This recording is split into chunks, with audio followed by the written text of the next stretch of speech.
नमस्कार दोस्तों, adventure MLG YouTube channel में एक बार फिर से आपका हार्दिक स्वागत है। और भाई ये जो वीडियो है ना, यदि आप लेह लद्दाख का प्लान कर रहे हो या लेह लद्दाख में हो या भविष्य में कभी जाना चाहते हो या आपका कोई दोस्त जाना चाहता है, कोई रिलेटिव जाना चाहता है, तो बहुत ही इन्फॉर्मेटिव वीडियो है। और लेह लद्दाख जाने से पहले चाहे कोई भी यूट्यूबर हो, किसी की भी चेतावनी को हल्के में न लें। मैं इस वीडियो में आगे बताऊँगा आपको वो सारी चीज़ें, क्योंकि बहुत सारी समस्याएं हैं। हालांकि रोड आज से 5 साल पहले और अभी की जो हालत हैं, जो लोग वहाँ पर गए हैं और जो बता रहे हैं, लगभग 90% 80 से 90% रोड है वो बिल्कुल क्लियर हैं। कि रोड बनने से ही समस्याएं ख़त्म नहीं होती हैं। बहुत तरह की समस्याएं हैं जो हमने फेस की, बहुत हल्की सी फेस की, वो किसी के साथ बड़ी भी हो सकती हैं। क्योंकि वहाँ पर सबसे बड़ी समस्या तो ये है कि कोई भी मैकेनिक नहीं है। यदि आपकी कार या बाइक में कोई भी फॉल्ट आ जाता है, कोई भी समस्या आती है, पंचर होती है और कोई दिक्कत होती है, तो कई बार तो ऐसी सिचुएशन है कि 200 किलोमीटर तक आपको कुछ भी नहीं मिलेगा। हाँ, खाने पीने की आपको कहीं समस्या ही नहीं है। हर 10 किलोमीटर बाद में, 15 किलोमीटर बाद में छोटे छोटे ढाबे, दुकानें, इस तरह की चीज़ें हैं। उस तरह की कोई समस्या नहीं आएंगी, लेकिन फिर भी अपने पास एक्स्ट्रा कुछ कैरी करके रखें। अभी जो चल रहा है लद्दाख सीजन, मई जून में ज़्यादा समस्याएं नहीं आएंगी खाने पीने की। हाँ, जुलाई अगस्त बारिश के टाइम में कहाँ पर लैंडस्लाइड हो जाए कोई कुछ कह नहीं सकता है। दूसरी समस्या है कि गूगल मैप के भरोसे कभी भी न रहें, क्योंकि हम रुके थे हुंडर में। हुंडर के बाद में हम अगले दिन गए तुरतुक, थांग। वो सारे जो सीन हैं वो आपको वीडियो अगली बार मिलेंगे, लेकिन पहले मैं जो जानकारी के जो वीडियो हैं 2-3 ये डाल रहा हूँ, ताकि आपके साथ ऐसी कोई समस्याएं नहीं आई। हमें चलते हुए बिल्कुल नॉर्मल लगता है कि बिल्कुल बहुत आसान है लद्दाख, लेकिन जब समस्याएं आती हैं तब हमें महसूस होता है कि लद्दाख इतना आसान भी नहीं है। क्यों लद्दाख को एडवेंचर ट्रिप कहा जाता है। वीडियो हो सकता है थोड़ा सा लंबा हो, लेकिन पूरा इन्फॉर्मेटिव है, पूरा देखें। यदि अच्छा लगे तो लाइक, शेयर और कमेंट ज़रूर करें। अच्छा नहीं लगे तो डिसलाइक भी कर सकते हैं। अब हमारे साथ हुआ क्या है कि हम शाम के टाइम में लगभग 7 बजे हुंडर से आगे दिस्कित आता है ले जाते टाइम, या फिर पेंगोंग जाते टाइम। हमें पेंगोंग जाना था कि हम सोच रहे थे कि हम हुंडर से आगे कहीं पर ले पेंगोंग के आसपास कहीं पर रुकें। और वो जगह है, जगह का नाम हुंडर से आगे जाके, और हमें डुरबुक रुकना था। डुरबुक से 40 किलोमीटर आगे पेंगोंग ले गए, और मैप में आपको दिखाएगा डुरबुक से लगभग 100 किलोमीटर आगे, 90 से 100 किलोमीटर आगे, क्योंकि पूरे पेंगोंग का अगला जो छोर होता है उसको दिखाता है। तो ये भी आप पूछते रहें। लेकिन हमें हमारे साथ क्या हुआ कि जैसे ही डुरबुक दीक्षित से आगे टी पॉइंट आता है एक, आप यदि वहाँ पर गए हो या जा रहे हो, तो जब डुरबुक जाते टाइम हुंडर से दिस्कित आएगा, दिस्कित से लगभग 16-17 किलोमीटर आगे टी पॉइंट है, वहाँ से राइट लेके जाना होता है पेंगोंग के लिए। हम लगभग 30-40 किलोमीटर चले। शुक्र था कि रात को 8:30-9 बजे उस रूट पे बहुत ही कम लोग मिलते हैं, लेकिन जो रोड का काम करने वाले जो भाई थे, उनकी एक कैंपर मिली। उन्होंने हमें रोका और बताया कि आगे रास्ता बंद है और आप गलत रास्ते पे आ गए हो। हालांकि मैप हमें दिखा रहा था कि आप सही रास्ते पे हो। हमने उनकी बात को माना, वापस आए, टी पॉइंट पे रुके, जगह जगह रुकते आए। कहीं पर कोई रूम अवेलेबल नहीं था, क्योंकि बहुत पीक सीजन चल रहा है और बहुत ही लिमिटेड सोर्सेज है वहाँ पर इस टाइम। हम वापस दिस्किट होते हुए हुंडर में आए। हमारा लगभग 100 किलोमीटर बेमतलब में, हम यदि पहले किसी लोकल से पूछ लेते तो ये सारी समस्याएं नहीं आती। हम हुंडर रुके, वहाँ पर लोकल से पूछा, होटल में पूछा। उन्होंने बताया कि टी पॉइंट से आपको राइट नहीं लेफ्ट लेना है। टी पॉइंट पे आके हमने फिर से पूछा कि यहाँ से आप सीधे जाइए, राइट सॉरी लेफ्ट। हुंडर से जब आते हैं तो राइट नहीं लेफ्ट लेना है। आप पूछते रहें, हो सकता है कभी वो रास्ता बंद हो, कभी वो रास्ता बंद हो। उससे थोड़ा सा आगे जाएंगे लगभग 200-300 मीटर तो एक ब्रिज आएगा। ब्रिज से 500-600 मीटर आगे राइट एक कट है। वहाँ से जब हम निकले तो वहाँ पर एक और समस्या हुई कि मैप 10-12 किलोमीटर, 15 किलोमीटर तो बताता रहा, उसके बाद हमें यू टर्न दिखाने लग गया। सोचा कि ये बड़ी समस्या हुई, लेकिन लोकल से पूछा तो बोला कि आप बिल्कुल सही जा रहे हो। एक दो टैक्सियाँ जा रही थी, उनसे पूछा कि आप हमारे पीछे आइए, आप सही हो। लेकिन वो टैक्सी क्या थी, अर्टिगा या छोटी गाड़ियाँ बस थी, वो बहुत धीरे चल रही थी। हम आगे चलते रहे, कोई गाड़ियाँ नहीं, बहुत ही कम थी उस रूट पे। लेकिन हम मैप हमें बार बार यू टर्न दिखा रहा था, और हम बिल्कुल बहुत ही ज़्यादा ऑफ रोड है वो रास्ता, इसीलिए हो सकता है वो यू टर्न दिखा रहा हूँ मैप, उसका क्या कारण है क्या नहीं हो सकता है। और इस तरह से हम डुरबुक पहुँचे। डुरबुक पहुँचने के बाद में वहाँ से लोकल ने बताया कि 40 किलोमीटर है, और मैप दिखा रहा था 70-80 किलोमीटर। हो सकता है पता नहीं वो कहाँ पहुँचाई, पहली समस्या। तो आप मैप के भरोसे नहीं रहें, लोकल से पूछते रहें। दूसरा, जहाँ भी पेट्रोल पंप मिले वहाँ पर आप फ्यूल फिल करवाते रहें। ऐसा नहीं, कई बार तो ऐसा होगा कि आपको हर 5 किलोमीटर 10 किलोमीटर बाद में फ्यूल पंप मिल जाएगा, लेकिन कई जगह आपको 150, 200, 250 किलोमीटर तक भी फ्यूल पंप नहीं मिलेगा। पेंगोंग से जस्ट पहले 15-20 किलोमीटर पहले एक हिंदुस्तान पेट्रोलियम का पेट्रोल पंप आता है, वहाँ से आप फ्यूल फिल करवा लें। यदि आप हुंडर से पेंगोंग जा रहे हैं तो डुरबुक से आगे है, डुरबुक और पेंगोंग के बीच में है। क्योंकि उसके बाद में हम रेजांगला गए, रेजांगला से हनले गए। हनले से हमारा प्लान था कि हम उमलिंगला पास जाएं, हालांकि किसी कारण हम वहाँ नहीं जा पाए। वहाँ मैंने 10 लीटर डीजल दुकान से डलवाया, क्योंकि वो दूरी लगभग 200-250 किलोमीटर दूरी थी। 200-250 हम पहले चल चुके थे, तो वहाँ पर कोई पंप नहीं था। और वहाँ से वापस 80 किलोमीटर आके साइड में एक पंप था। अब नहीं तो हम वापस आ सकते थे वहाँ से। हानले में हमारे साथ दिक्कत यह हुई कि हम हो गए लेट रास्ते में पहुँचते पहुँचते। वहाँ जाने के बाद पता चला कि न कोई होम स्टे न कोई होटल है। बड़ी मुश्किल से एक होम स्टे मिला, वो भी जहाँ जो वो लोग रहते हैं उन्होंने अपना खुद की रसोई और खुद का एक कमरा दिया हमें, क्योंकि हमारे पास लेडीज़ भी थी।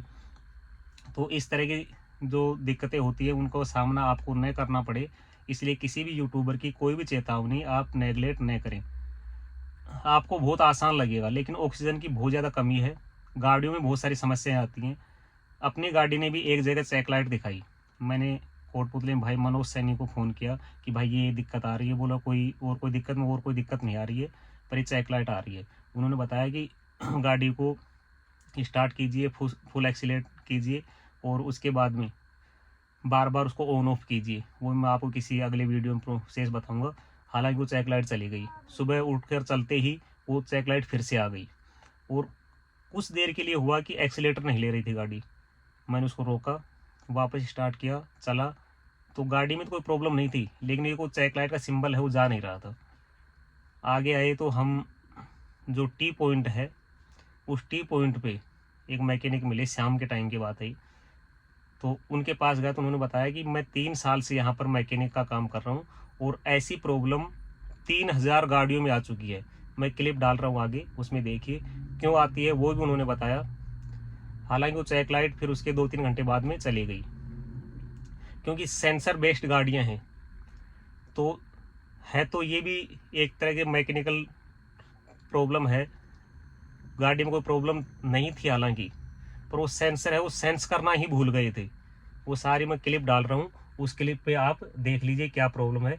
और यदि आप भी वहाँ पर आसपास कहीं फंसते हो तो उस भाई का नंबर मैं डिस्क्रिप्शन में डाल रहा हूँ, क्योंकि वो पॉइंट आपको बीच में आएगा ही आएगा। तो कोई छोटी मोटी प्रॉब्लम है या नहीं है तो भी आप एक बार चेकअप करवा ले। और भाई का व्यवहार इतना अच्छा था कि वो प्रॉब्लम थी या नहीं थी, पर ऐसी जगह पर यदि कोई मैकेनिक चाहे तो बेमतलब में चाबी को ऑन ऑफ करके, छोटा मोटा कोई बुलेट वुलेट खोल के, कोई प्रॉब्लम दिखा के, और 1000, 2000, 5000 रुपये भी ले सकता है। लेकिन भाई ने कहा कि मैं 1 रुपया भी नहीं लूँगा। मैं 50 रुपये ज़बरदस्ती दे के आया। बोला इसमें कोई काम था ही नहीं, मैंने केवल फ़िल्टर साफ़ किया है, वो भी मैंने ज़बरदस्ती करवाया। भाई की सर्विस ऐसी है कि 50-60 किलोमीटर 100 किलोमीटर तक भी यदि आप फ़ोन करोगे तो जो चार्ज लगेगा वो तो लगेगा ही। वो टोचन करने की व्यवस्थाएँ, वो सारी व्यवस्थाएँ उनके पास हैं। भगवान नहीं करे कि आपके साथ ऐसी कोई प्रॉब्लम आए, लेकिन यदि आपके किसी दोस्त के साथ हो सकता है और किसी के साथ हो सकता है तो आप उनको ये वीडियो शेयर कर सकते हैं। कोई भी लद्दाख जा रहा है तो वहाँ पर एक बार रुक के चेकअप ज़रूर करवा लें। और भाई किसी भी चेतावनी को हल्के में नहीं लें, तो आपका टूर बहुत आसान हो सकता है। बहुत जल्दबाजी हड़बड़ाहट नहीं करें। अपनी सारी पंचर कट या छोटी मोटी जो भी टूल किट है वो साथ रखें, और हो सके ना तो आप ग्रुप में राइड करें। कार में हो आप 2-3 कोई दिक्कत नहीं है। यदि आप बाइक से हो तो अकेले नहीं करें तो ज़्यादा ठीक है, बाकी तो आपकी मर्ज़ी भाई, क्योंकि कहीं भी कुछ भी हो सकता है। लेट नाइट न चलें। रोड बहुत अच्छे हैं, लोग बहुत अच्छे हैं, वैसी कोई दिक्कत नहीं है। पर गाड़ी यदि आपकी कहीं पर, बाइक आपकी यदि कहीं पर ब्रेक डाउन हो गई तो आपको कहीं दूर दूर तक कुछ भी नहीं मिलेगा। तो यदि आपके पास भी ऐसी कोई जानकारी है, कहीं भी कोई है, तो डालिए ज़रूर सोशल मीडिया पे। तो अभी मैं उस भाई के साथ की जो क्लिप है वो डाल रहा हूँ, तो उसको देखिए। वीडियो अच्छा लगे, इन्फॉर्मेटिव लगे तो अपने दोस्तों के साथ शेयर करें। तो दोस्तों गाड़ी में थोड़ा सा इश्यू आ गया है, अगर चेक लाइट आ गई है। तो यहाँ पर हम रुके हैं, ये वर्कशॉप है नुब्रा वैली टी पॉइंट। यानी आप यदि खारदुंगला होते हुए ले से ढूंढर जा रहे हो, ढूंढर से लगभग 10 किलोमीटर पहले है। यहाँ पर एक इंडियन ऑयल का पेट्रोल पंप आएगा घूमते ही, इंडियन ऑयल का पेट्रोल पंप है इसके लेफ्ट साइड। यदि आप ढूंढर से आ रहे हो तो राइट साइड में कार सर्विस लिखा हुआ है। मैं इन भैया के नंबर भी शेयर कर दूंगा आपसे। यदि आप यहाँ आसपास में आपकी गाड़ी ब्रेक डाउन होती है तो मैं वैसे इनसे बात करता हूँ कि वहाँ पर ऑन व्हील सर्विस भी देते हैं या नहीं देते हैं, service on wheel. T point Indian oil का पेट्रोल पंप है। यदि आप लेह साइड से आ रहे हो तो, और ये भाई हैं जितेंद्र जी, यदि आपकी गाड़ी में कोई प्रॉब्लम ना, भाई बता रहे हैं कि पिछले 2 साल से भाई 3 साल से 3000 गाड़ियाँ आ चुकी है। अच्छी गाड़ी हुई चेक लाइट आ जाती है, क्योंकि है इतना ऑफ रोड इस टाइप का। तो भाई यदि मान लो कोई 10-20 किलोमीटर दूर किसी गाड़ी खराब हो जाएगी तो वहाँ जाके कर सकते हो आप। हाँ, अब लेवल ले जाना पड़ता है। अच्छा, कैसे करेंगे? हाँ। तो आपको मैं भाई का नंबर है ना, कॉन्टैक्ट नीचे डिस्क्रिप्शन में लिख दूंगा। भाई का नाम जितेंद्र है और भाई बहुत ही अच्छा स्वभाव लगा। ऐसी जगह पर वर्कशॉप मिलना बहुत बड़ी बात है। हम थांग गांव जाके आए हैं, लगभग यहाँ 100 किलोमीटर, रास्ते में कुछ भी नहीं है। ले से यहाँ आएंगे तो भी मुझे नहीं लगता है कि इतना बड़ा कोई वर्कशॉप होगा।